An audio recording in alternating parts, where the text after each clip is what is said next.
Boa noite, confrades, confreira, neste 6 de outubro de 2025, às 20h14, dando início mais uma das nossas reuniões da segunda-feira. Hoje, além do nosso bate-papo de sempre, teremos também a posse de mais um confrade e, em seguida, uma resenha do nosso confrade Idenberg sobre um livro surpresa. Mas, por enquanto, aguardemos mais alguns minutos e vamos dar continuidade ao papo que a gente vinha informalmente. À vontade, pode falar. Ivanildo, você Olá. tinha uma coisa aí para dizer. É o seguinte, eu ontem me emocionei um pouco porque simplesmente eu assisti um vídeo ontem em que os atores eram o pai do Denis, o Nivaldo Carvalho, não sei se ele está aqui, Ainda não. 1 hora e pouco, e retratou todas as dificuldades do sertão, do sertanejo, das secas. Olha esse Sinato, o nosso homem aí que escreve, tem vários livros sobre seca.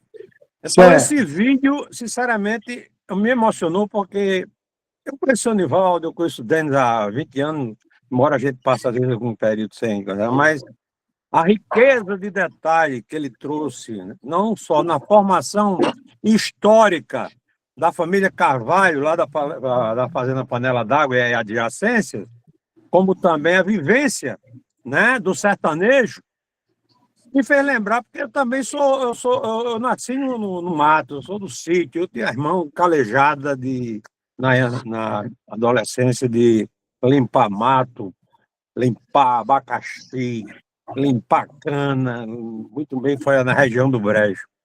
E esse depoimento que está gravado e vai ficar para a história. Eu não sabia, 1 hora e pouco de gravação, certo? E vai ficar nos anais aí, porque realmente é fantástico.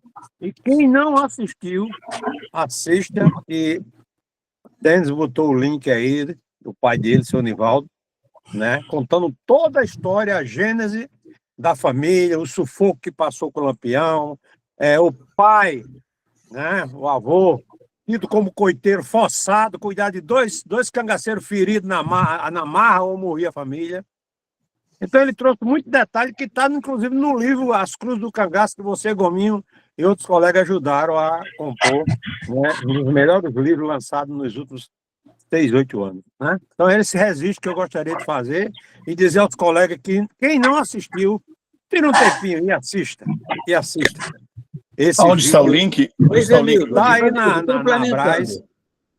Complementando só uma informação, Ivanildo. De ontem para hoje, entraram, salvo engano, mais de 200 mensagens no nosso grupo de WhatsApp. Entre elas, o link para essa entrevista, digamos, que o Nivaldo gravou e que o Ivanildo está falando. Então, se vocês procurarem aí nas últimas 200, eu não sei como é que se vocês vão apagando, como é que limpando o WhatsApp, mas está lá. Nesses 3 últimos dias foi colocado esse link, salvo engano, Ivanildo, pela segunda vez, que já tinha sido postado lá mais para trás. Mas realmente é sensacional. Sensacional e merece uma visita num próximo encontro nosso, lá na Fazenda Água Branca, onde Lampião chegou, logo em seguida a chacina da Tapera. Verdade. Eu assisti, presidente e demais confrades, eu assisti 2 vezes.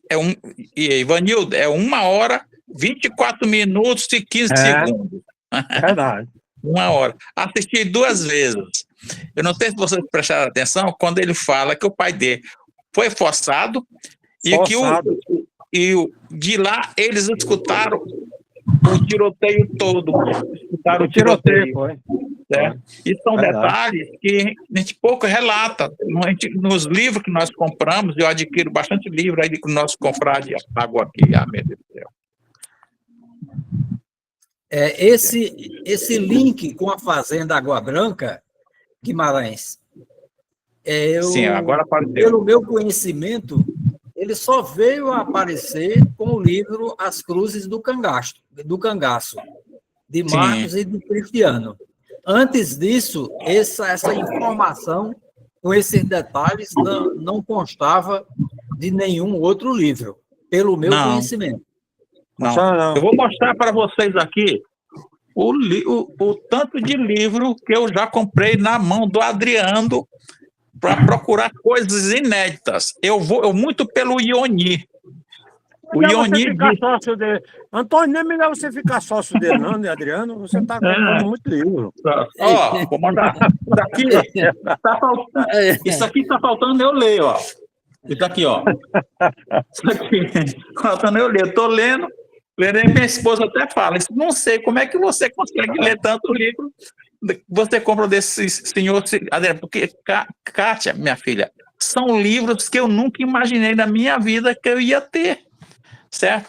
Então, eu compro do Adriano. Aí, o Ioni, não sei se vocês prestaram atenção, na primeira entrevista dele, ele disse, procure sempre nos livros o que ninguém fala. O que ninguém fala, certo? E seu Nivaldo, ele foi de uma felicidade.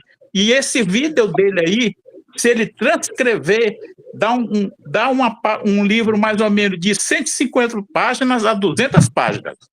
Se ele for transcrever. Guimarães, o Ivanildo já me compra aí há 5 anos, o Gustavo também, o Lindenberg. Se botar aí na conta, eles compram mais do que você aí. E aí fica dando Agora, o Guimarães fez uma ponte interessante, porque ele lembrou, quando eu fui fazer esse livro de jardim, óbvio, que eu coloquei 2 artigos que já tinha publicado, um, inclusive, está na Brás, e outro está na coletânea. Mas eu tinha uma vontade muito grande de publicar um livro. Eu publiquei 38 livros, nenhum meu. Aí o povo pergunta, isso é o livro, isso é o livro. Pronto, pelo menos tem um e acaba a folia do povo. É que nem menino. Quando tem um, aí tem que ter o segundo, o terceiro e vai. Isso não é necessário. Não tem essa necessidade. Mas aí eu conversei com o Ioni, e ele revisou toda a obra, ele leu integralmente, eu sou muito grato a ele, o Lindenberg também revisou, fizeram críticas, ponderações e acrescimentos, mas uma coisa que me marcou muito no Ioni, essa frase dele, que ele disse que a gente tem que falar, tem que escrever o que ninguém escreveu, e se for falar do mesmo personagem, tem que falar o que ninguém falou. Então, você pode falar de Lampião, como o Nivaldo estava falando no vídeo, mas ele estava falando o que ninguém ainda falou, o que só ele sabe. Né? Então, isso é muito bom, a gente escrever. O Leonardo escreveu sobre Manuel Neto, muita gente já sabia, mas o que é que ele fez? Ele fez o que ninguém até então tinha feito. Todo mundo falava, mas ele falou diferente e acrescentou o que ninguém ainda tinha falado. O Lindenberg, quando foi fazer o Traições do Cangaço, que ele conversou comigo, eu achei fantástico, porque eu disse, olha, Lindenberg, nós sabemos que existem as traições. São diversas, pontuadas aí nos livros. Mas ninguém nunca escreveu sobre isso. Ninguém nunca falou um lugar só. Aí, ó, tem a raridade. Então, é nessa perspectiva que eu faço. Tem o Júnior aí sobre Serrinha do Catimbau. Existe no livro de Frederico, existe no outro livro que eu já vi, mas igual que o Júnior fez, ninguém ainda fez, né? É ousado, como Gilmar escreveu uma coisa que eu acho que até hoje ele é crucificado, né? Nesse Quem Matou Delmiro, eu acho que até hoje ele está com uma agulha na cabeça aí da galera. Então, é essa ousadia que a gente tem que ter, né, Efigênio? Que nem Efigênio escreve o que parece ser na contramão. Que nem eu já vi crítica ao livro de André também, né, André? Gente, e Lampião não podia atender receber um pastor. Lampião não. Então, é isso que nos torna diferente e especial. É a gente procurar fazer e mostrar o que ninguém ainda fez. Então, o Nivaldo, o Denis, é muito usado. Se você pegar a literatura do Denis, é um negócio incrível. Ele é que nem o Heitor aqui, o Heitor Feitosa. Os caras são muito minuciosos, eles vão a fundo, passa a noite sem dormir, mas querem fazer algo especial e diferente. Então, o Denis tem muito do Nivaldo. O Nivaldo não se engana, não, naquela simplicidade dele, mas ele é um cara perfeccionista. Enquanto ele não descobre uma coisa, ele fica ali futucando, atentando e tentando descobrir. Leonardo que o saiba, né? Que foram colegas, né, Leonardo? Foi isso. Ainda com relação à chacina da Tapera, o livro que mais contém informações, detalhes, não há dúvida, é o de Marcos e Cristiano, As Cruzes do Cangaço. É um livro que já se esgotou há muito tempo, E há uma certa dificuldade em se fazer uma segunda edição. Eu acho que, se sair, vai demorar bastante ainda. Depois do livro de Cristiano e Marcos, me parece que o mais completo é o meu, Manuel Neto, No Rastro de Lampião. Lampião, exatamente, Leonardo. São os dois que têm, digamos assim, maiores detalhes, algumas, inclusive, correções de datas que há muito tempo a gente briga para tentar fazer prevalecer a verdadeira data em que ocorreu aquela chacina e outras coisas mais, outros detalhezinhos, mas como o Adriano falou, a gente, pelo menos eu fico encasquetado quando eu tenho alguma coisa ainda para descobrir e eu fico rastejando e sempre buscando encontrar. Infelizmente, nem sempre a gente atinge os objetivos que a gente busca, mas eu acho que é isso que encanta e que faz a gente se adentrar nessa seara da pesquisa. Pessoal, vamos dar início, de forma agora oficial, à nossa reunião de hoje. E, como sempre, a gente inicia com a oração da Abraz, autoria... Eu queria dar um recado aí, queria dar um recadozinho. Sim, diz. É Bosco. Olha, Diz. é porque eu estou aqui com uns livros. Bosco. Cidadão, ele passou a mim. É um verdadeiro tratado genealógico. Deve interessar muito aos genealogistas. É o livro A Estirpe da Santa Teresa, do professor Joarivar Macedo. Um livro muito completo mesmo. É uma pesquisa de muito agustão, viu? Ele teve Já ouvi mesmo falar, mas não tive a oportunidade de ver ainda, não. Pois é, está aqui o livro. Então, a pessoa me repassou 16 exemplares, já foi vendido alguns, e nós estamos aqui para repassar para os amigos, principalmente aquelas pessoas interessadas na genealogia. É um verdadeiro tratado genealógico das famílias Macedo, Olegário, Jesus e Santana, aqui do Cariri. Viu? Muito obrigado. E o zum está grande aí, viu?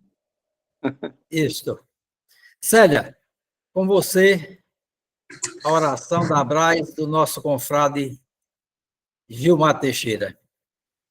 Eu sugiro que desliguemos os microfones. Louvado seja o nome do Senhor Jesus. Ó Pai de bondade, aqui viemos clamar, que abençoe os passos dessa jornada. Abençoe, Senhor, cada sonho, cada olhar, nos caminhos da cultura, na fé renovada. Ilumina, ó Deus, o sertão do Pajeú, a terra de floresta, berço de sabedoria, que a Abraz prospere em tudo que faz, pela literatura, pela cultura, que seja luz e guia, que nossos trabalhos sejam bênçãos sem fim, frutificando em cada alma, em cada chão. Com união e paz, seguiremos assim, em prol do Nordeste, em prol da nação. Que cada confrade, cada confreira, seja instrumento de amor e inspiração. Nas páginas do tempo, escrevendo a história do nosso sertão com fé e devoção. Ilumina, ó Deus, o sertão de Pajeú, a terra de floresta, berço de sabedoria, que a Abraz prospere em tudo que faz, pela literatura, pela cultura, que seja luz e guia. Amém. E assim seja. Amém. Amém. É linda Amém. a oração. Gilmar estava inspirado. Nosso confrade. As composições de Gilmar são as maravilhas. Ele é um prosador e um cronista nato, o Gilmar. sim. Eu não canso de ler. Quando ele posta, chega, eu paro somente para ler as composições dele, Gilmar. E, Bosco, no final da nossa reunião, eu vou entrar em contato contigo. Eu vou querer um livro desse, tá certo? No final da reunião, eu vou entrar em contato contigo. Um abraço. Só para reforçar, o Gilmar, ele está sempre inspirado, viu? Porque ele conhece bem as questões nordestinas, ele traz assim com muita propriedade nas crônicas dele. Eu também sou um grande apreciador. Eu já disse a ele, coloque isso no livro, meu irmão. Porque eu tenho certeza que um, pelo menos, você já vende, viu? Que é o meu. Vamos lá, vamos dar sequência. A nossa pauta de hoje consistia em dar posse a dois dos nossos novos confrades acadêmicos, Manuel Severo e Fabiana Agra, acadêmicos efetivos. O Manuel Severo, já uns 4 dias atrás, a Luma me informou e hoje ele confirmou que não vai ser possível participar porque está numa reunião lá em Poço Redondo, tratando do Cariri Cangaço, Poço Redondo. Poço Redondo e Sergipe, né? Duas cidades parece que vai ser. Bom, ele está para lá. E a Fabiana Agra também, há poucos instantes, mandou uma mensagem para mim, dizendo que está retornando de uma cidade do interior da Paraíba e que não vai ser possível chegar a tempo de pegar a nossa reunião. De maneira que a gente passa já para a posse do confrade Efigênio Moura, que foi referendado acadêmico correspondente na última reunião nossa, exatamente no dia 20, nem me lembro mais quando é que foi, mas foi agora há pouco tempo, a última, dia 29, aniversário da Abraz, dia 29. Então, vamos passar para a posse do Efigênio. Efigênio, você, nesse instante, se tiver preparado, você pode proferir o seu juramento. Pois não. No instante em que tomo posse, como acadêmico correspondente da Academia Brasileira de Estudos do Sertão Nordestino, Abraz, prometo respeitar e cumprir fielmente os preceitos estatutários e regimentais desta academia, a qual me dedicarei e me empenharei, visando ao seu constante progresso e engrandecimento, sempre zelando pela convivência fraternal com os meus confrades e confreiras. Assim prometo. Perfeito. O nosso secretário-geral, Denis Carvalho, mandou também uma mensagem agora há pouco tempo que está em deslocamento e não vai ser possível chegar a tempo para participar. Pelo menos ele me disse que entra assim que chegar. Mas nós precisamos dar andamento e eu, então, a partir de agora, faço às vezes do secretário-geral e leio o termo de posse do acadêmico José Efigênio Eloy Moura.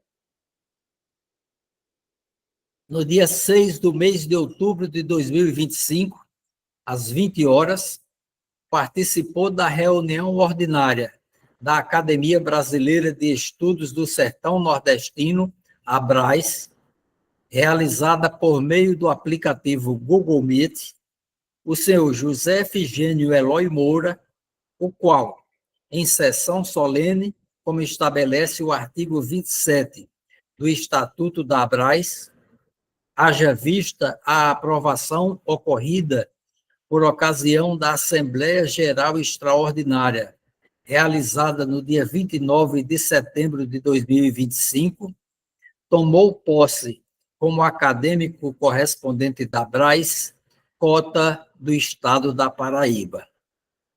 Eu, Denis Arthur de Barros Carvalho, secretário-geral da Academia Brasileira de Estudos do Sertão Nordestino, lavrei o presente termo de posse, o qual é assinado digitalmente por mim e pelo presidente Leonardo Ferraz Gominho, seguindo-se a assinatura do empossado. Floresta, 6 de outubro de 2025. Leonardo Ferraz Gominho, presidente. Denis Arthur de Carvalho Barros, secretário-geral. José Efigênio Eloy Moura, acadêmico empossado. Efigênio, eu pergunto a você, antes de lhe passar a palavra, você tem assinatura digital? Via GovBR, pode ser? Num arquivo em PDF, você consegue assinar digitalmente? Consigo. Sim, né? Tanto no GovBR, geralmente no PDF, eu assino no GovBR. Isso. Eu vou lhe mandar depois o termo, você Pois assina e me retorna. Pois não, eu Beleza? agradeço. E a partir deste momento, Efigênio, você tem a palavra pelo tempo que você quiser utilizar. Só não passe das 11 da noite. Você é breve, eu agradeço. Caros irmãos, confrades e confreiras, é uma satisfação da Moléstia Cachorro estar tomando posse com vocês, está na sessão de correspondente, de carteiro, né, de correio sem selo, nessa situação que me envaidece bastante, porque é uma academia que fala dos estudos do sertão nordestino. Quantos sertões nós temos, não é? O Cariri Ré, o Cariri do Ceará, o sertão do Pajeú, o Mocotó, o sertão de Parnaíba, o sertão do Maranhão, o sertão baiano, os sertões, todos os desertões em que estamos inseridos. A minha literatura, ela nasce a partir da urgência que eu tinha em mostrar quem somos. Meu primeiro livro chama-se Eita Gota. Eita Gota, uma viagem paraibana, que conta a história de Darneve com o Netinho, que foi pagar uma promessa lá em João Pessoa, e depois eles descambaram numa veraneia azul, 73, de roda aniquilada, descendo para as bandas de Monteiro. E aí, eu imaginei a primeira cena, uma das cenas, que era um motorista de alternativo a veraneio, que hoje é a SUV, a SUV, e eu imaginei o seguinte: quando uma criança coloca os pés no painel de um carro, o motorista, o chofer, ele jamais diria à criança: menino, por favor, retire os seus pés de cima do painel do meu carro. Ele não diria assim. Não o motorista de transporte alternativo paraibano, não o motorista de transporte que fazia a linha Pombal-Patos, que fazia a linha Tabira, Afogados em Gazeira, não esse, talvez outros. talvez outros. Mas ele diria da seguinte forma: ô bexiguinho, tira os pés de riba desse tabeliê, gota serena. E aí surge a voz. Quando surge a voz nos diálogos, eu começo a entender que todo diálogo que eu vou falar de uma pessoa da situação que estava, eu não posso colocar essa pessoa no português padrão, porque eu estaria mentindo.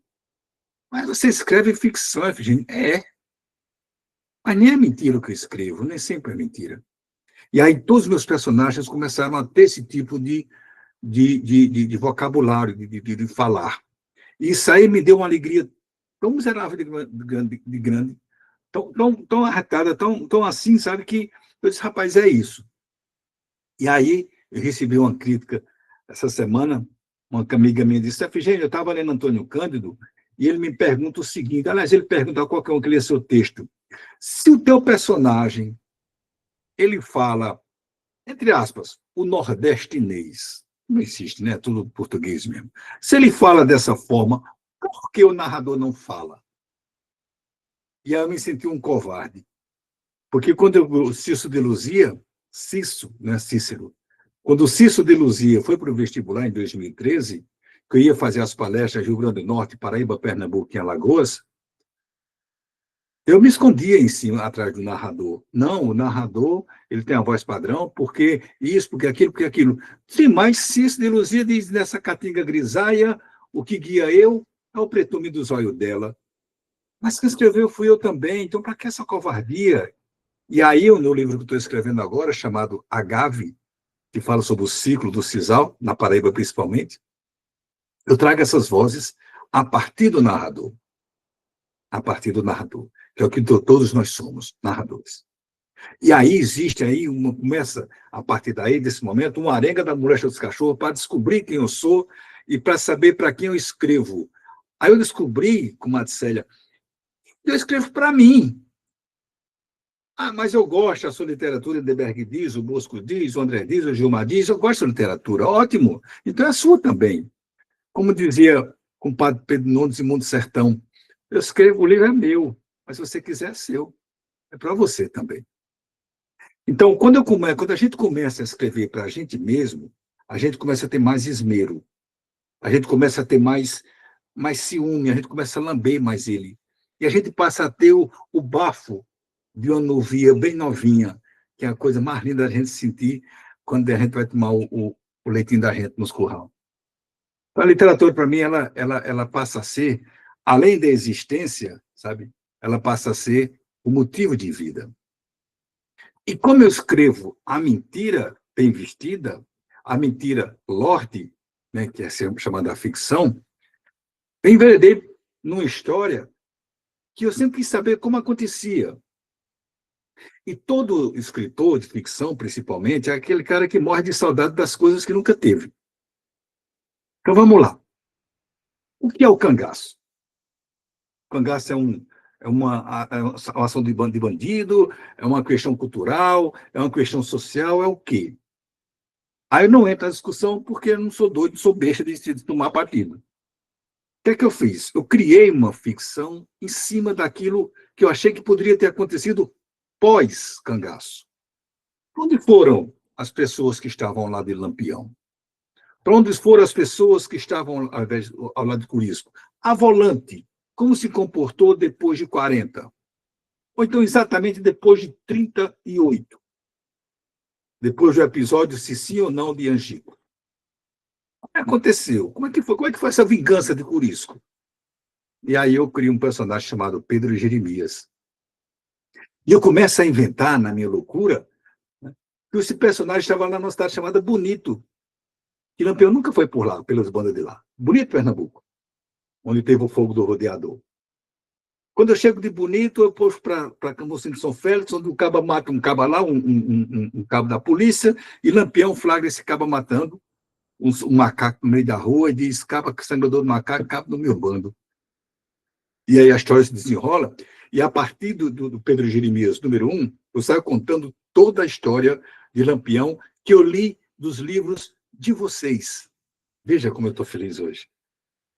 Então, a partir daí, Lampião, o cangaço, passa a ser, para mim, mais que um objeto de ficção.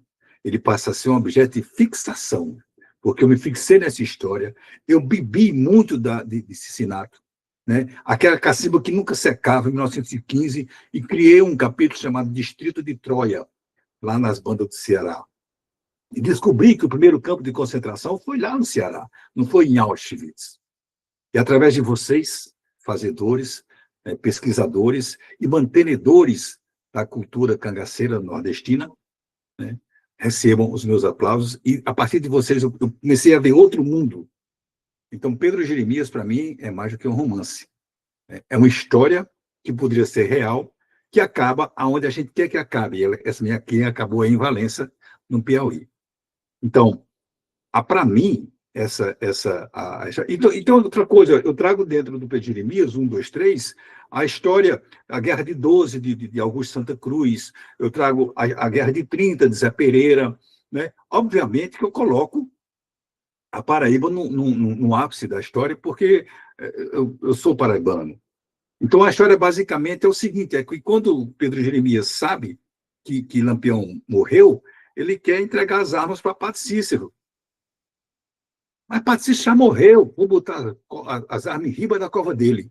Ele sai com o pessoal, sai andando por todas as situações que Lampião passou, por todas as arengas que ele pegou, né? E saiu contando isso aí, só que com outros personagens. Mas é toda a história escrita e falada, né? Que Lampião contou, que eu trago dentro do Pedro Jeremias 1, 2, 3, que, infelizmente, está esgotado. E eu não tenho condições de fazer uma segunda edição, porque são mais de 1000 páginas os livros.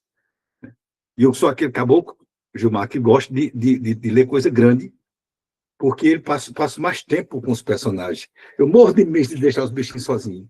Então, aonde eu vou, é embaixo do sovaco, feito Bíblia de crente, embaixo do sovaco, para cima e para baixo. Então, esse é um taquinho da minha literatura.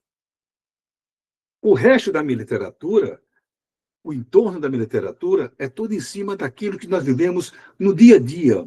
É um outro Nordeste diferente do Nordeste de Graciliano, diferente de Raquel, diferente de Jorge Amado, porque é um Nordeste possível.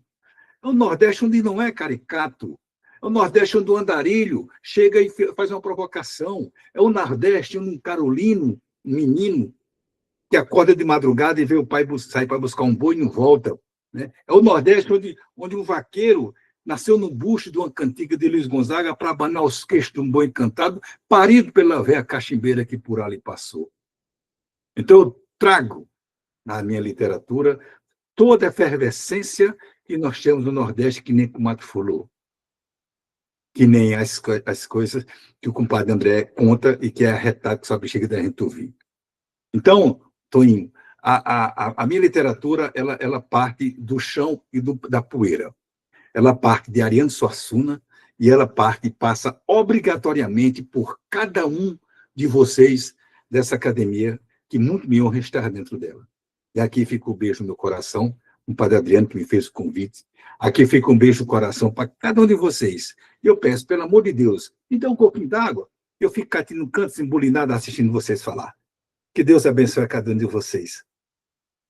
Muito obrigado. Valeu, muito obrigada. Nós que agradecemos. Um golinho d'água, um golinho d'água. Palavras. Maravilha, Efigênio. A palavra agora está facultada. Gustavo. Boa noite, meus confrades. Querendo parabenizar ao escritor, poeta Efigênio Moura, que só vem a fortalecer a nossa academia. Eu aproveito para perguntar ao poeta se ele é parente aqui nas Alagoas. Teve o Efigênio Moura, poeta vaqueiro, lá da Pindoba. Na época era Viçosa.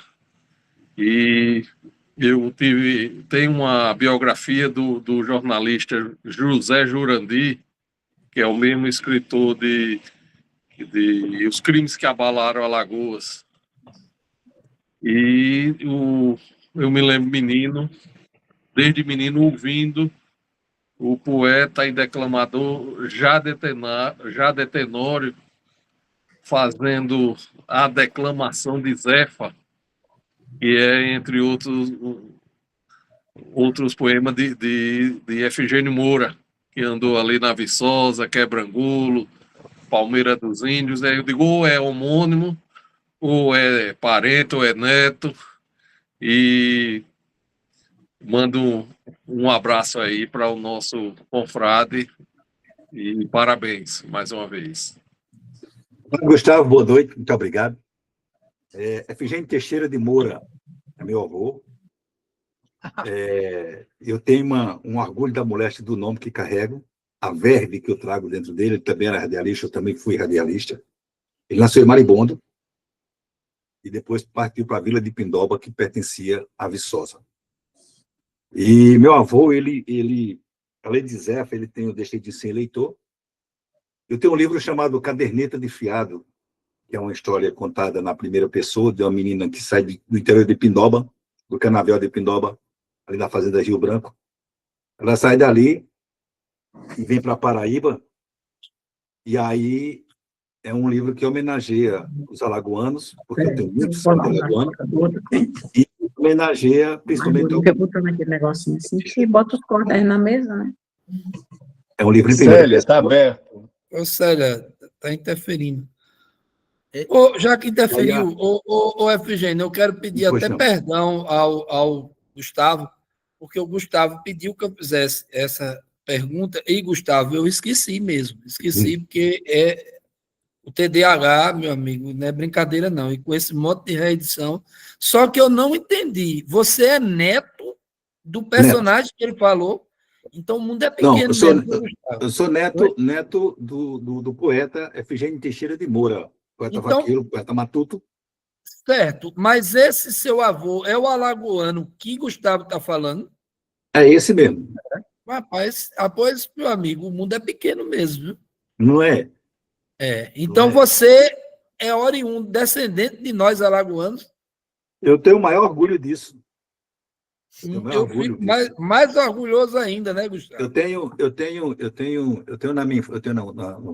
na minha cabeça assim as lembranças do Porangaba, do rio lá de Pindoba, que descia, eu ficava ali tomando banho ali. E Pindoba ela tem uma magia imensa, apesar, graças a Deus que agora acabou a questão da violência por lá, mas Pindoba, Anadia, Maribondo, Viçosa, principalmente, né? Eu tenho uma andada muito grande por lá. Inclusive, estou tentando ver se chega... Nessa época, Pindoba devia ter uns 10 mil habitantes. Não tem 10 mil hoje, ela tem bem menos. É a menor cidade de Alagoas.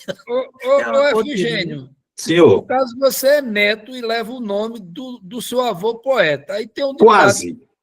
que filho Quase, de peixe, Adriano. peixinho é. E neto de peixe é o quê? Quase isso, girino. Deixa eu falar uma coisa. Meu nome é José Efigênio Eloy Moura. Modo de quê? Nasci no dia de São José, nasci enlaçado. E a parteira, Tonha Eloy, disse, se não botar Zé, morre. E aí meu pai ficou fulo da vida, que meu pai queria que fosse Efigênio Teixeira de Moura Neto. E virou José Efigênio Eloy Moura. Eloy para parte minha mãe, que é pernambucana de Lagedo, e meu pai é alagoano de Pindoba. José Maria, que foi agente fiscal. E meu avô, né, que foi assassinado em Palmeira dos Índios. Inclusive, tem uma história interessante, meninos. Eu recebi uma consulta um tempo desse, porque tem um tempo em Palmeira dos Índios, na verdade, um sítio em Palmeira dos Índios, onde apareceu um personagem chamado Zé Joana, que era um vaqueiro, que era mulher, e que os pais não sabiam que ela era mulher, veja só a ignorância daquele tempo. E essa mulher, ela deu à luz a uma criança, né, e ela é o maior amansador de burro que tinha na região, e era vaqueiro. Ninguém sabia que ela era mulher. De repente, ela dá à luz a uma criança, e foi o vaqueiro que deu à luz ao menino. E disseram que meu avô fez um poema em cima dessa história e foi assassinado por isso. E eu desmenti, logicamente, não foi o motivo, não foi esse, foi outro motivo. Então, Gustavo, muito obrigado pela pergunta. Feliz de estar perto de você e feliz também de estar mais ainda perto do povo alagoano. Ivanildo, Boa noite a todos. Sou Ivanildo Silveira aqui de Natal. Eu quero dar as boas-vindas ao compadre Efigênio e dizer que eu fiquei aqui maravilhado com suas palavras, né? Que vai né, do, do poeta paraibano Zé da Luz, que era o homem, né, da poesia matuta, a passear em outros poetas, né, nordestinos, e você enriquece a sua literatura, né, com Pedro Jeremias, né? Eu tenho aqui muito orgulho aqui, antes de conhecê-lo assim virtualmente, né? E dizer que realmente você vem se somar, puxa o tamborete e vamos conversar numa linguagem que você usa bem inteligível, né? E dizer que essa casa aqui está de braços abertos e que tem uma pleiade de pessoas e conhecimento em várias áreas diferentes, mas baseado, né, na cultura nordestina, no caldo da cultura nordestina, e dizer que será um prazer para todos nós tê-lo aqui fazendo sua companhia. Seja bem-vindo. Ivanildo, agradecido, né? Estou todo ancho aqui com Edenberg, suas antes de palavras. você falar, Sim. Vamos dar oportunidade aos demais e você fecha essa primeira parte da nossa pauta e dá início à segunda, ok, Edenberg? Tá, continua aberta aí a palavra. Eu achei interessante, Efigênio, quando você falou que escrevia para você. Escrevia para você. Pô, não é que eu também escrevo para mim? Eu não tenho memória tão boa como, por exemplo, a de Nivaldo. Nivaldo decora aquela genealogia de floresta. É impressionante. Eu não. Se eu não anotar, eu não consigo. Então, eu costumo escrever para mim. Aquelas coisas, aqueles fatos que eu entendo que é importante registrar, deixar no papel para o futuro, e para mim mesmo, aí eu escrevo para mim, procuro ser o mais fiel possível e o mais completo, para qualquer dia que eu quiser rever como foi determinado fato, como que aconteceu, eu vou lá e vejo. Mas continua aberta a palavra. Quem quiser dizer mais alguma coisa. Eu vou falar também. Bem, diz, Gilmar. Em primeiro lugar, Efigênio, seja bem-vindo à nossa academia. E, ao mesmo tempo, lamentar que você não está há mais tempo, viu? Porque estou te conhecendo agora. E você me representa muito bem, porque eu também sou lá do sertão, lá do Raso da Catarina. Eu também falo muitas palavras coloquiais, falo como um beiroso matuto aqui do mato. Eu sou muito policiado por duas irmãs minhas. Inclusive, elas são amantes dessa leitura sua. Eu queria que elas estivessem aqui assistindo a reunião para ver que um cara do seu nível intelectual, como é que fala. Porque elas inclusive, vão atrás de mim para mim não falar determinadas palavras, entendeu? Mas vem, nosso, é do sertão, né? Entendeu? É um policiamento fora do comum. E a gente vendo você assumindo essa postura de falar da forma como você fala, eu falo desse jeito também, entendeu? Mas agora vou ficar mais à vontade em saber que eu tenho mais um colega, um companheiro de academia, que também é um beiroso lá do São. É como o menino estava aí falando aí de Alagoas, Paraíba, nós nordestinos, nós somos um país só, é um continente. O Nordeste é um só. Isso vai me lembrar muito do nosso povoado, que ficava de um lado do rio de São Francisco, antes das hidrelétricas, o rio era estreito.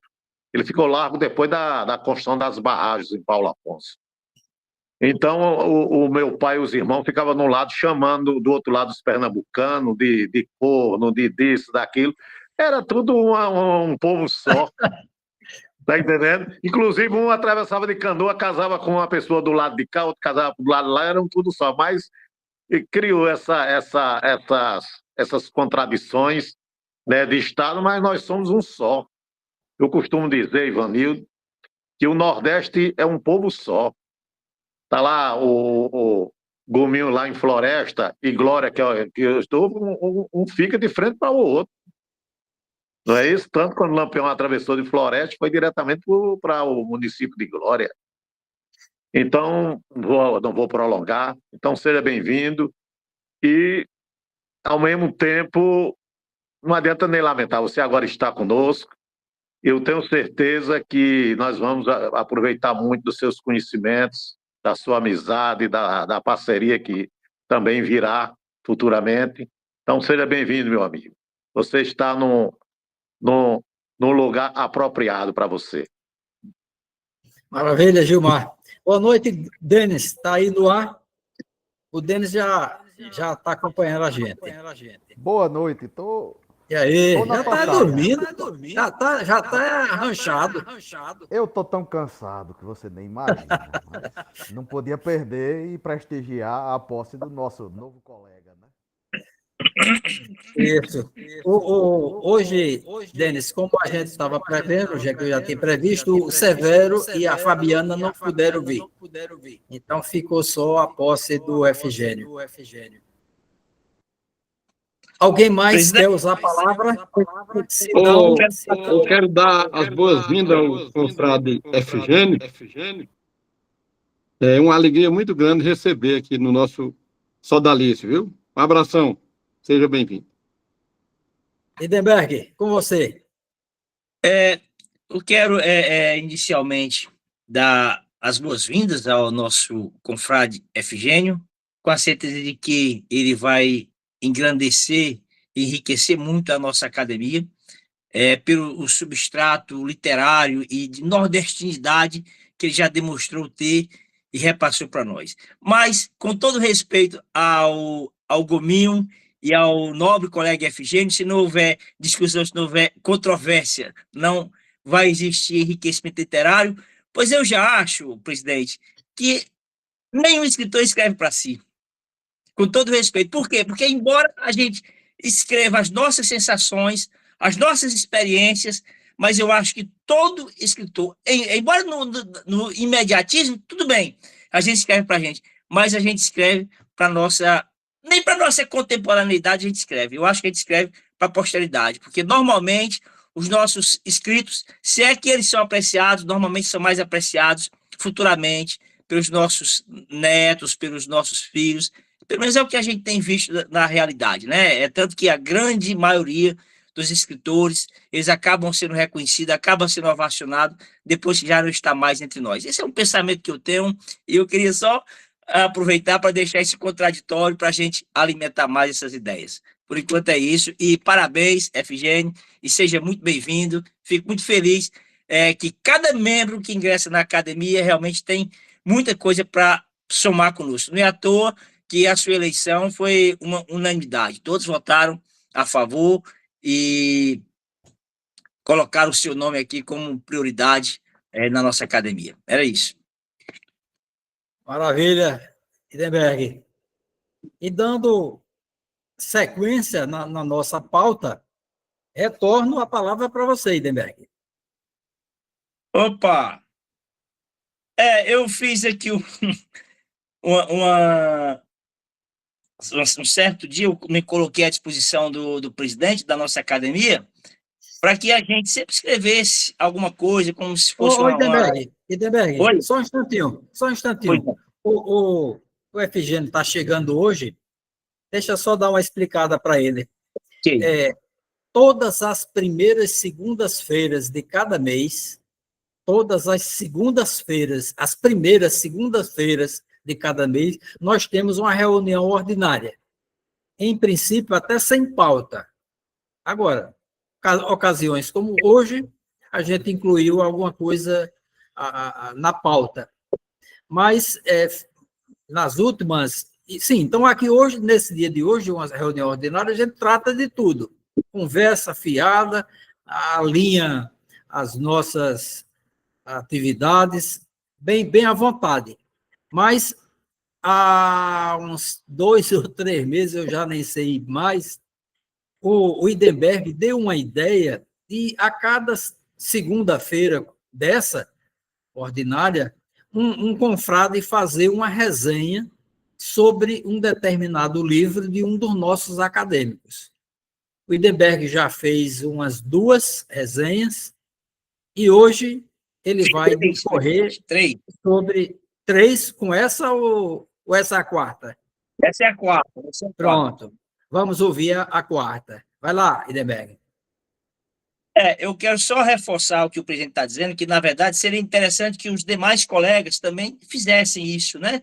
Eu me coloquei à discussão do presidente da Abras, de que, enquanto não aparecer alguém, eu vou tentar fazer, porque eu tenho lido alguns colegas, tenho dado preferência a ler os meus confrades e confreiras das academias da qual eu participo. E hoje a gente traz aqui um livro que, a princípio, muitas pessoas não o exalta, não faz citações, mas é um livro que eu achei bastante interessante, né? Que é o livro Diário Imaginário de uma Cangaceira, da nossa confreira Célia, que está presente aqui. Eu também sempre procuro ler, fazer a resenha de alguém que está presente à reunião, né? A leitura nós concluímos agora recentemente, no dia 13 de agosto de 2025, às 18h52, no aconchego do jardim da nossa residência, no preguiçoso pêndulo de uma cadeira de balanço sobre a grama e o sensível abauroamento da brisa noturna, sem esquecer das picaduras das formigas. Trata-se de um romance onde se percebe em algumas passagens uma prosa rimada, nos levando a crer que o romance poderia também ser classificado como uma prosa histórico-poética.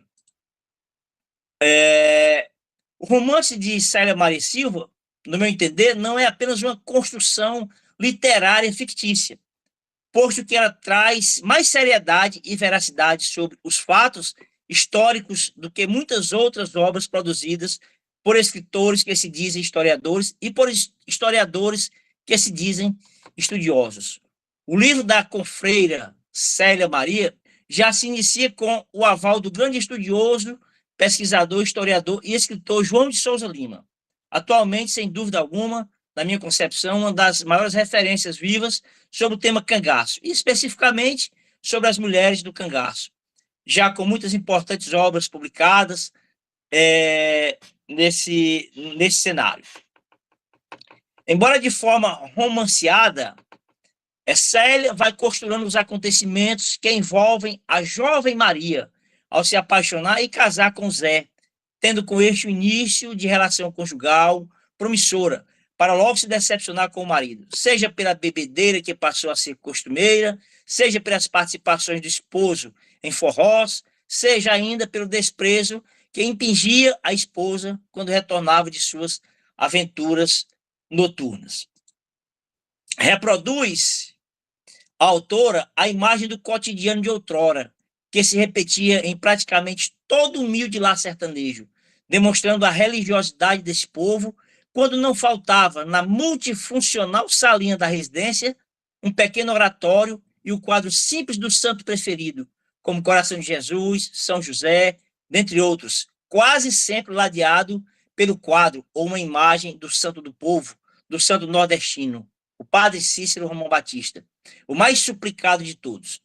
Em sua multifuncionalidade, apresentava também a sala sertaneja o bom e velho e indispensável pote de barro, geralmente no canto da sala, para a serventia dos seus moradores e dos passantes, tendo, logo acima, um suporte simples para comportar os copos de alumínio.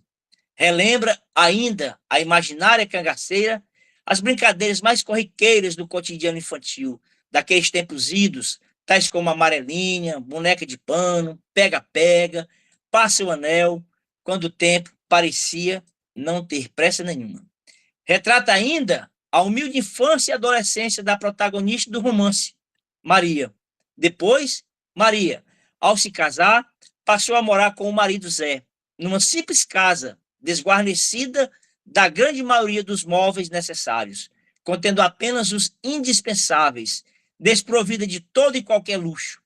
Narra uma das tantas brigas entre Maria e Zé, quando aquela, mais uma vez, procurou o lar paterno para afogar suas dores e desilusões com o marido, uma das quais culminaria, certamente, na separação definitiva e o enlace amoroso e irrevogável com o rei do cangaço.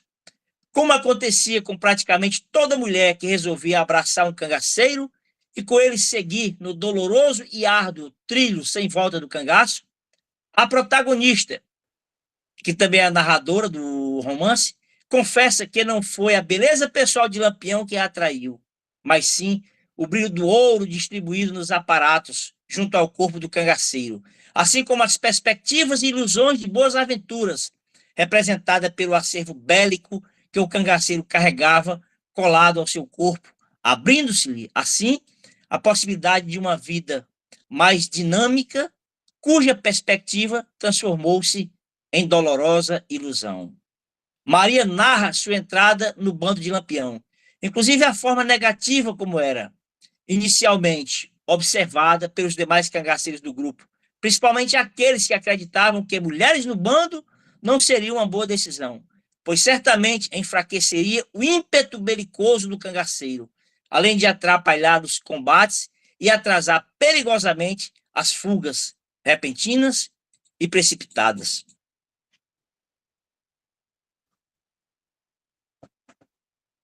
A protagonista descreve algumas características do capitão Lampião, que a fez se aproximar cada vez mais sentimentalmente do cangaceiro mor, passando a vê-lo como um verdadeiro mito.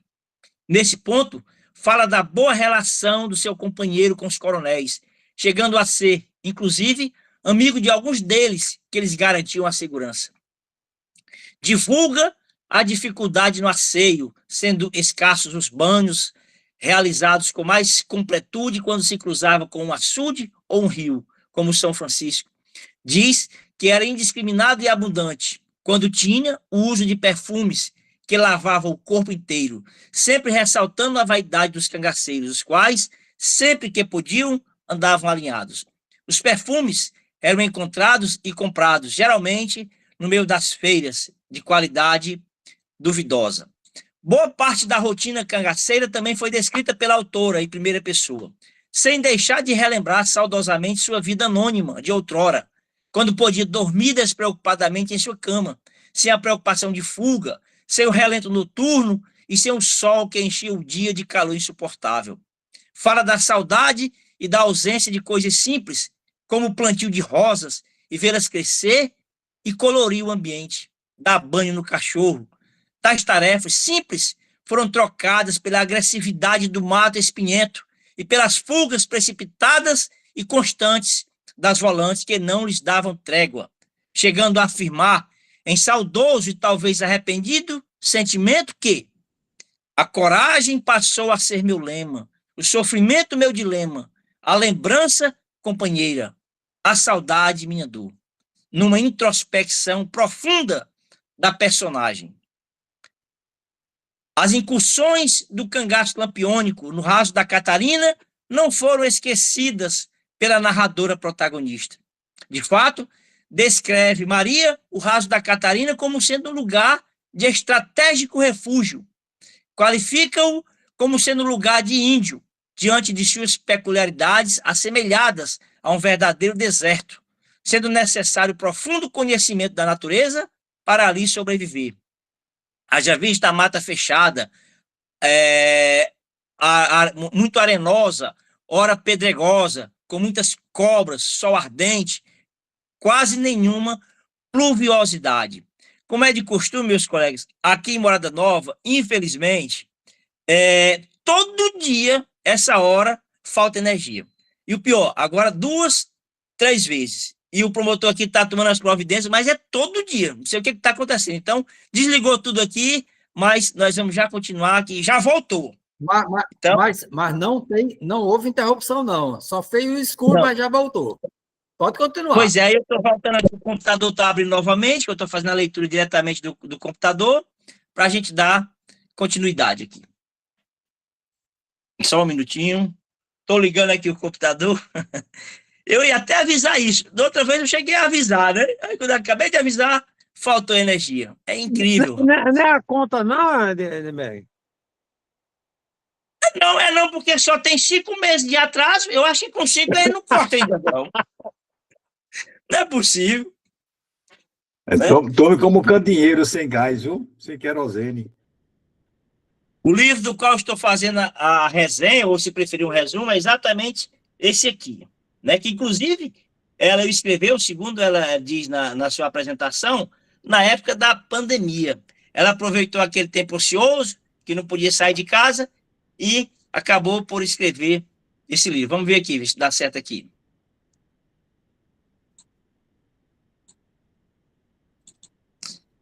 É incrível. Mas Depois eu estou abrindo aqui. Vai dar certo. Depois do Lindenberg, eu gostaria de falar também alguma coisa. Vai dar certo. Já tá dando certo aqui. Eu abri, foi outro aqui. Se o promotor fosse Ivanildo de sua cidade, resolvia isso. Rapaz. Na hora. Eu tô até vendo. Eu vou até mexer com os pauzinhos para ver se ele vem para cá, sabe? Me dê o telefone desse cara para eu dizer logo alguma coisa a ele. Certo. Pronto, cheguei aqui. Estava no Raso da Catarina, então. Nessas caminhadas, Maria narra que era praticamente insuportável a nhaca dos cangaceiros, quando o suor transbordava do corpo e se juntava ao perfume de péssima qualidade dos cangaceiros. Fato este que denunciava o bando, pois na caatinga era sentida à distância. Aponta a utilização indiscriminada de bilhetes por lampião, o qual era usado para tudo: cobrança de dívidas, ameaças, pedido de dinheiro, dentre tantas outras utilidades. O acordar tumultuado e sobressaltado dos cangaceiros nos acampamentos improvisados, que visava distanciar-se dos seus implacáveis perseguidores, também foi descrito pela protagonista, assim como as premonições de Lampião, o qual, segundo escreve a autora, sentia quando as volantes estavam por perto. Relata ainda Maria que Lampião encontrava, embora raramente desconfiado, coito seguro. Nessas raras ocasiões, poderia, juntamente com seu bando, se recuperar de algum entreveiro, restabelecer-se de algum ferimento adquirido em combate, ou mesmo recuperar-se um pouco da fadiga.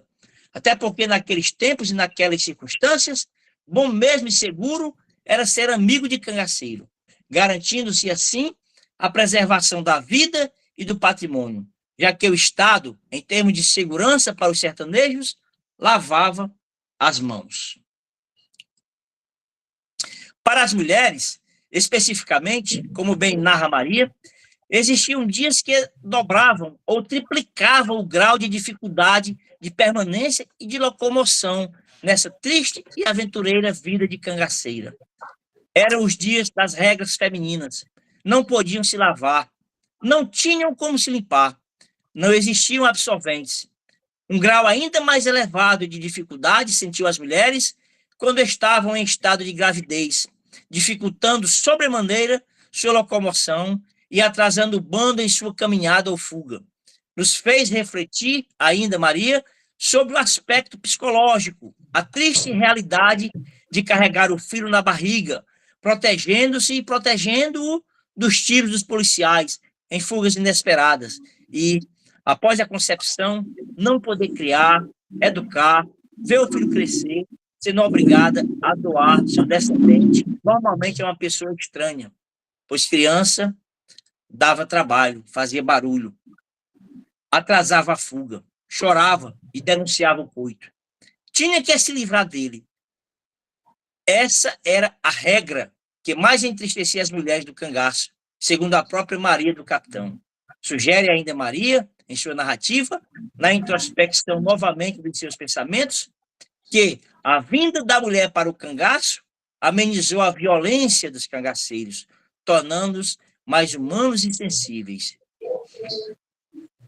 Com tanto amor por Lampião, como constantemente se observa pelas manifestações da protagonista, veio a notícia de sua gravidez, tornando-a, por algum tempo, a mulher mais feliz do mundo.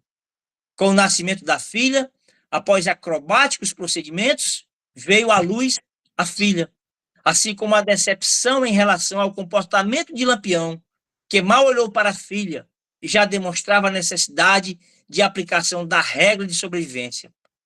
Cangaceira não pode conduzir criança. Após a entrega da filha para os pais adotivos, foram dias de grande tristeza, embora vez por outra pudesse visitar a filha. Assim, relata Maria. Nas andanças do cangaço, as noites são mal dormidas, quando não sobressaltado despertar, necessitando sempre atenciosa vigilância, pois o inimigo poderia chegar a qualquer momento. Dorme-se com o olho fechado e o outro aberto. É o que nos deixa transparecer a autora nas entrelinhas de suas introspectivas confissões.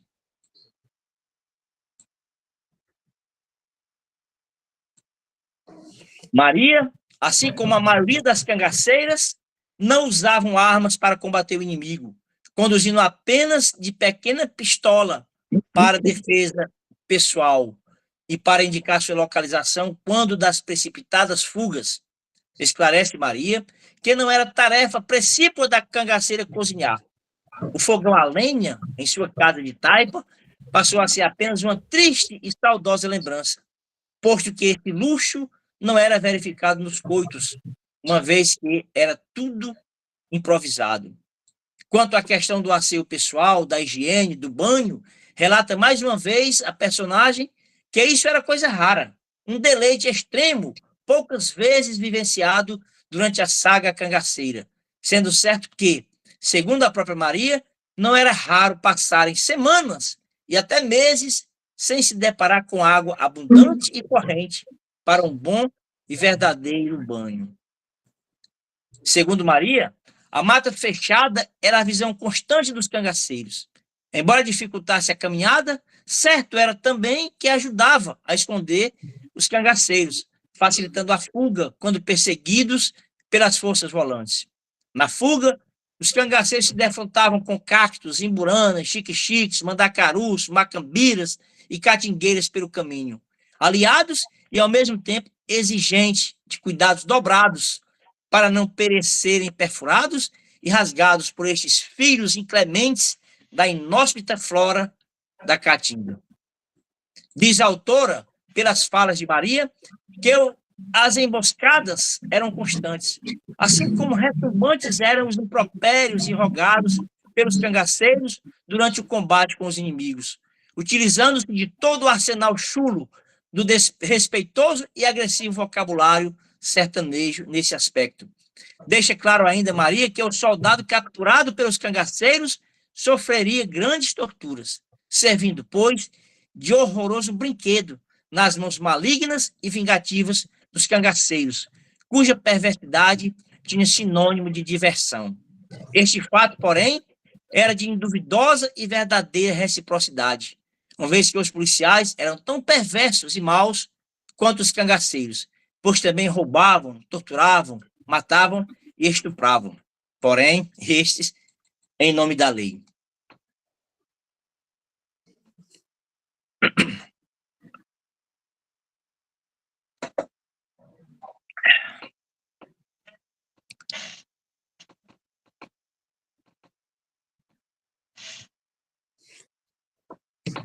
Noticia Maria o desempenho da cangaceira Dadá na confecção dos embornais, com desenhos que passou a encantar o capitão Lampião e aos demais componentes do bando.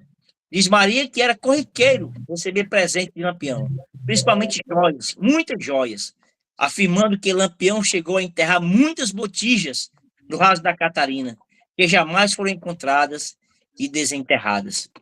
Segundo Maria, ser cangaceiro é a certeza de uma vida difícil, uma vida de correrias e combates, sem ter qualquer certeza do que comer no dia a dia, sendo uma desgraçada sina, um caminho sem volta, pois quem se torna cangaceiro se encrenca cada vez mais, dia após dia. No cangaço, dorme-se ao som da natureza noturna, canto do grilo, pio da coruja, além do barulho de outros animais, besouros e insetos. Isso quando se consegue dormir, após um rápido jantar, evitando-se quase sempre a formação de fogueira. Na verdade, pelo que se depreende da narrativa, pouco se dorme, apenas guarda-se a noite enquanto o sol volta de novo a brilhar no horizonte e a esconder novamente os vagalumes. Caminhada e mais caminhada, caminhada sem paradeiro, caminhadas sem fim, muitas vezes sem rumo e sem destino. Essa é a rotina dos cangaceiros. Quando não se está fugindo das forças policiais, busca-se um local para adquirir munição de boca para fugir da fome que teima em se apresentar quase que diuturnamente. Nessa pisada, atravessa-se rios, açudes, serras, pequenos povoados, casas abandonadas onde um dia soavam felizes gargalhadas infantis. Tudo fica para trás, sem a trégua, entretanto, dos perseguidores, que andam praticamente nos mesmos rastros dos cangaceiros, quase pisando em seus calcanhares. Se existe amor, não pode deixar de existir o seu tempero, o ciúme, cuja pitada exagerada acaba por criar animosidade, seja em relação aos amantes entre si, seja entre um dos amantes e algum atrevido ou atrevida que pretende interferir no relacionamento. Nesse ponto, narra Maria um desses acontecimentos, ocasião em que teve de afastar uma atrevida sirigaita que se engraçava para o lado de Lampião, sem nem imaginar o grande risco que corria.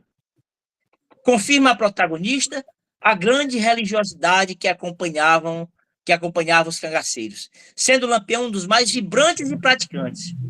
Uma religiosidade que não significa cristandade, posto que não se detém em tirar por pouco a vida de um irmão e cometer outros bárbaros crimes, incapazes ainda de perdoar seus supostos traidores e inimigos em geral. As paradas nem sempre eram programadas, muitas eram circunstanciais, de acordo com a necessidade alimentar ou de descanso dos cabras, ante a longa, ininterrupta e cansativa jornada. Quando o bando era grande, somente o capitão Lampião e algum outro membro mais graduado tinham o privilégio de dormir no interior da residência, enquanto o grosso do bando se aconchegava nos arredores da casa, na mata ou no estábulo. Nessas ocasiões, a casa ficava toda aberta, portas e janelas, para facilitar uma repentina fuga, caso fosse necessária. Normalmente, Lampião, nessas paradas, retribuía o aconchego com uma boa quantia em dinheiro, mais do que se pagaria em uma pousada, o que, até certo ponto, acabaria por se traduzir em um bom negócio para o dono da casa, fazenda ou do coito, desde que as forças policiais não tomassem conhecimento dessa conduta.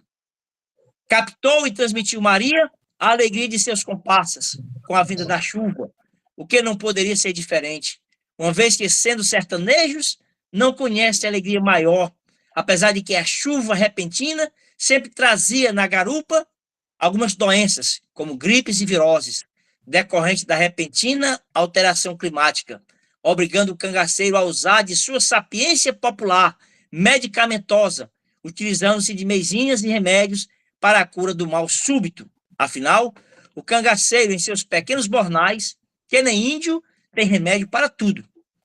Maria faz uma revelação interessante, ao afirmar que, na hora de fazer amor, os amantes não se despiam completamente, mas apenas o necessário para o ato, sem se separar das armas, pois a fuga rápida era sempre uma possibilidade.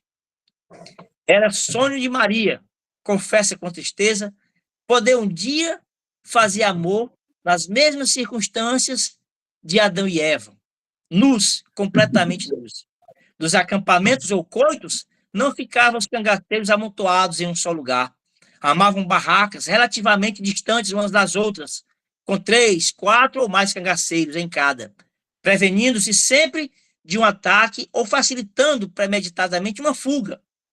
Dificilmente faltava boa e velha pinga para esquentar o frio ou esfriar o calor, espantar o medo ou atrair a valentia, acalmar os nervos ou aumentar a adrenalina. Serventia de todos os momentos, em todos os lugares e para todas as ocasiões, Ivanildo.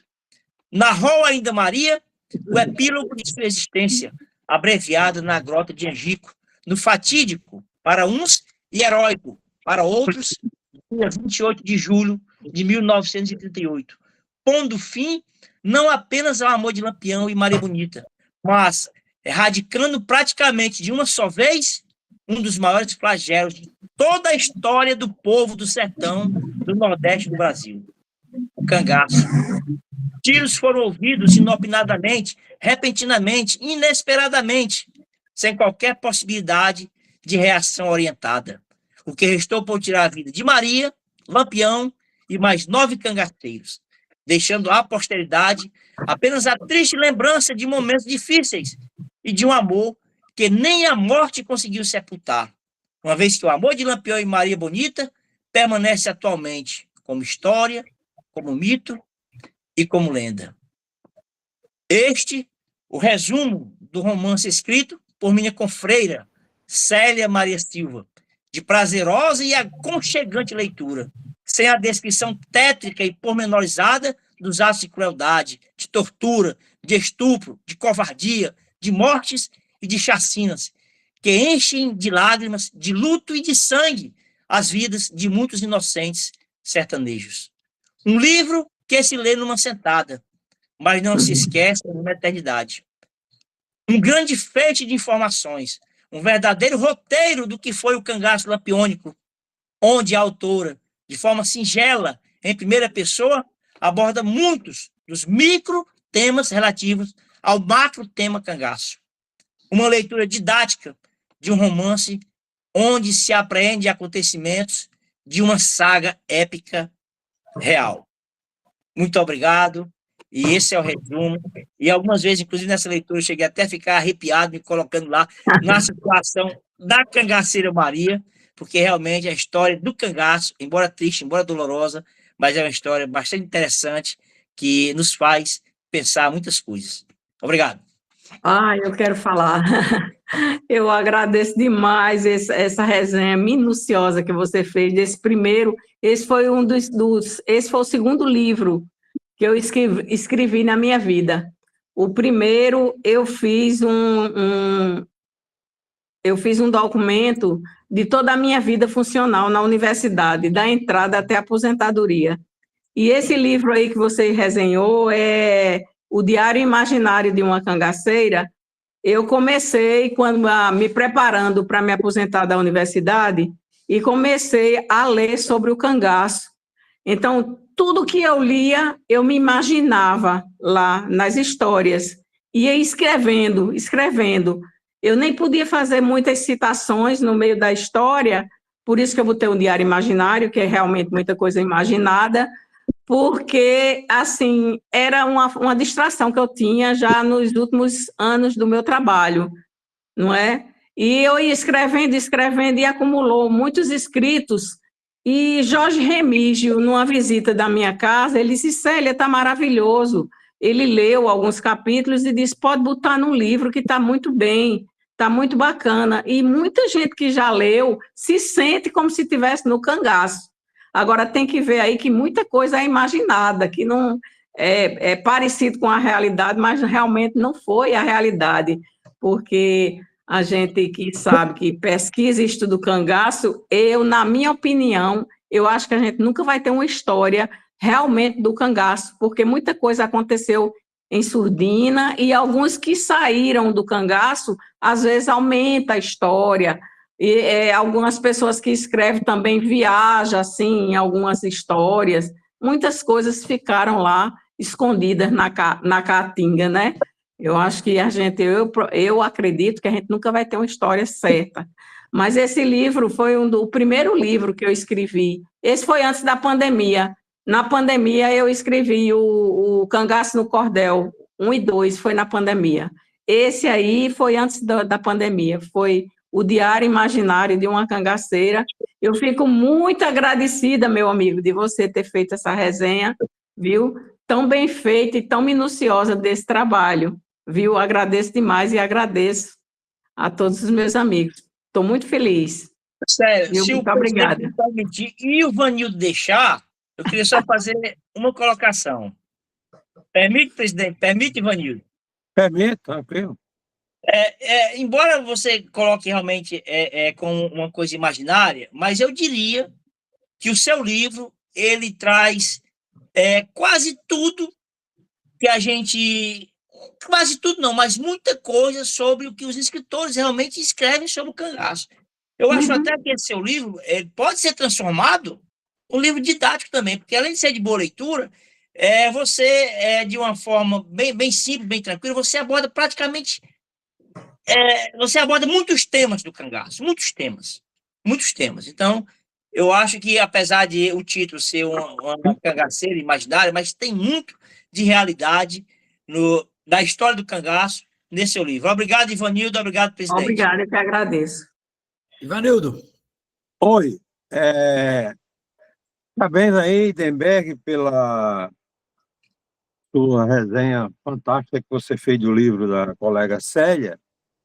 E eu tenho que fazer aqui, me permita, uma pequena retrospectiva. Eu conheci Célia há uns 8, 10 anos atrás, né? E não sabia, né, desse desenvolvimento dela e desse crescimento que a gente vem acompanhando ao longo dos Cariris Cangaço e nas reuniões do GPEC da Paraíba, da qual também a gente participa. E certa vez eu me encontrei com ela no Cariri Floresta, não sei, acho que ela se lembra. Eu disse: Célia, você tem que aprofundar mais o seu conhecimento em termos da história, sobretudo a história do Nordeste e especialmente a história do cangaço. E ela, de forma humilde, começou a como é que se diz, angariar livros, comprar, ganhar.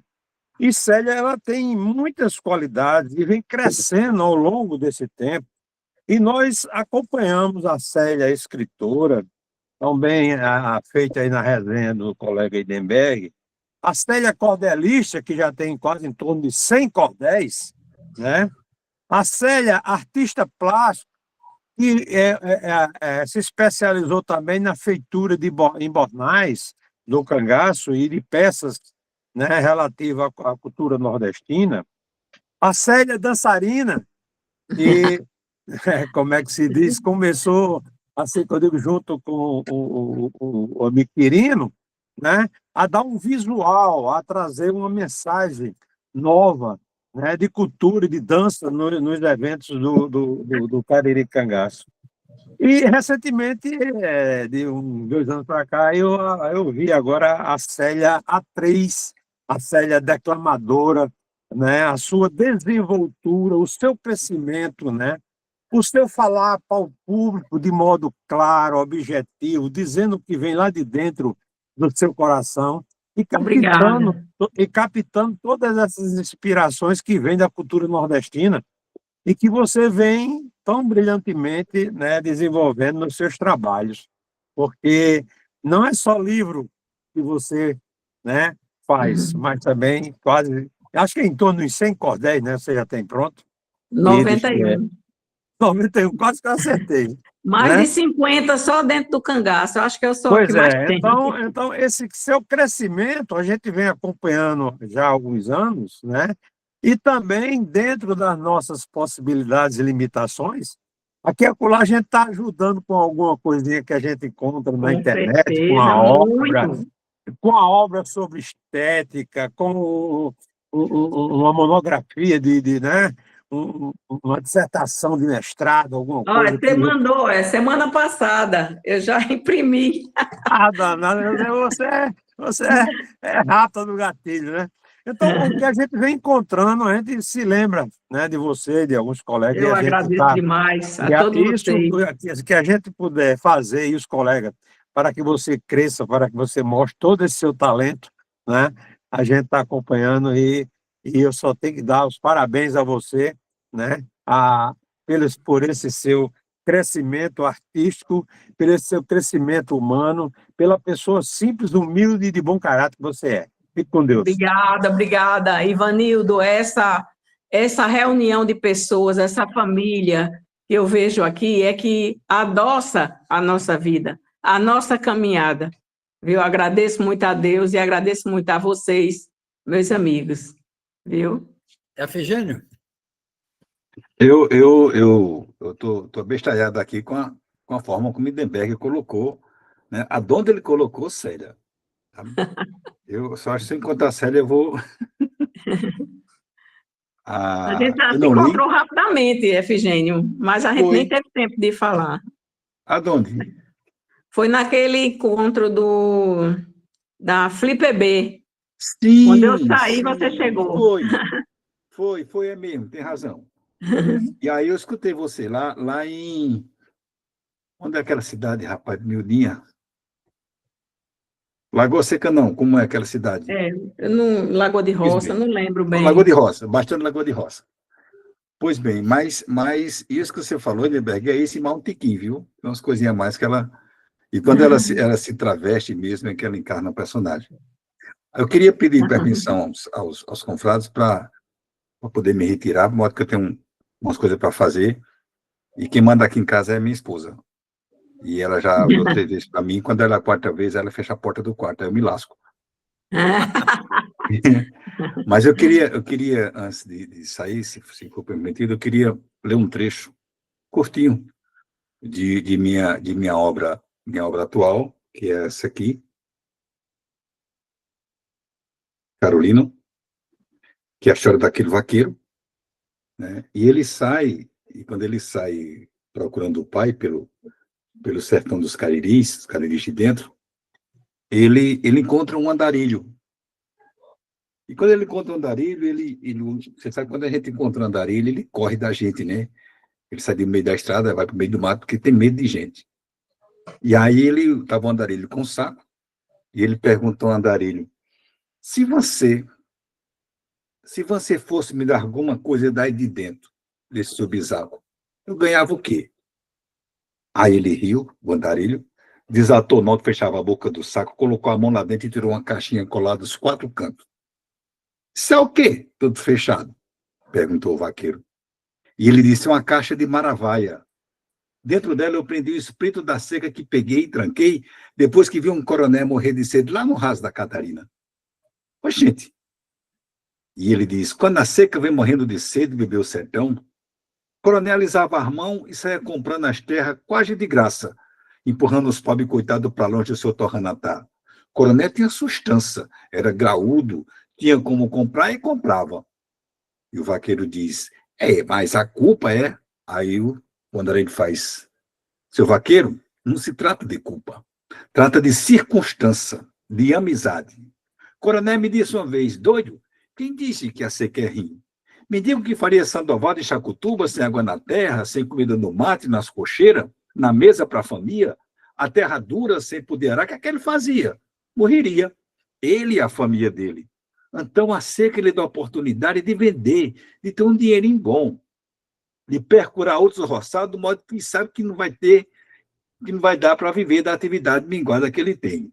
Mas Deus, em sua infinita bondade, criou o coronel, que tem conhecimento político, que se senta na cadeira do deputado, que manda ele fazer 2, 3 açudes e o povo bebe a água que se ajuntar acolá. Mas, para isso, o coronel precisa de terra, e a seca faz esse caminho.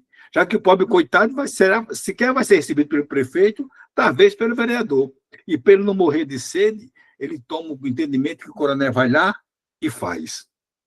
E o vaqueiro olha para ele e diz: e modo que eu vou querer uma caixa feita de seca? Aí o andarilho fala: para tomar atento, quando chegar o tempo de votar na eleição.